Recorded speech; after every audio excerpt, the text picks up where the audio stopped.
while China grows stronger and has clear aspirations for what it wants to do, and most importantly, it's not about, say, Germany of the 1930s that literally wanted to go and take land. They just want to be able to do whatever they want and have enough investment around the world that no one will push back. While here in Australia, a university that sacked 450 people is now going to pay somebody $116,000 to help people work out whether they are he, she or they. Well, you're absolutely right, Paul, on two things. Firstly, to draw attention to China's strength. Jim Molan recently came out and said, the Americans, even if we think the Americans will be by our side, they're actually not strong enough any longer to, in the recent war games against China, or war games which America participated in, they didn't do so well. So we have to start taking seriously the threat of China. We have to do that as a nation. I think we should be looking at things like conscription, which would certainly drag a few of those confused kiddies out of the universities and maybe stick them into some decent bit of hard work, and they might change some of their ideas. But on your gender expert there, what an absolute joke, but it's worse than a joke, because $110,000, that money comes from the taxpayer ultimately. And here you have someone who's it's against the law to question someone's decision to change their identity. So what are they supposed to do? If someone comes in and says, I think I might be a girl or a boy instead of whatever I am, they have to go, yep, you are.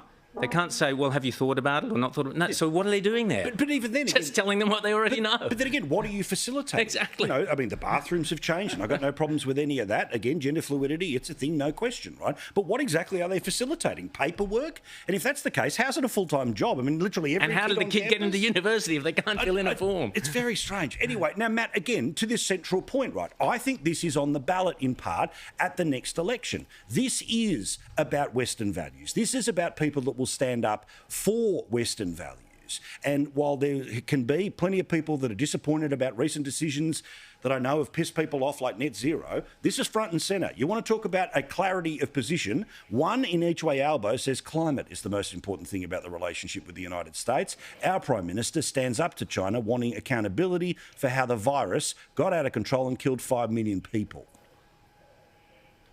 Well, Paul, you're absolutely right. I will get to that, but I think it's important I just introduce myself first along the lines of our Microsoft elders before.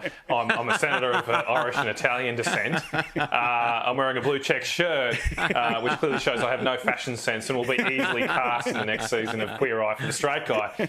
But, Paul, and you're doing the show from Joe Rogan's garage. Yeah, that's right. I'm going for the Rogan look here.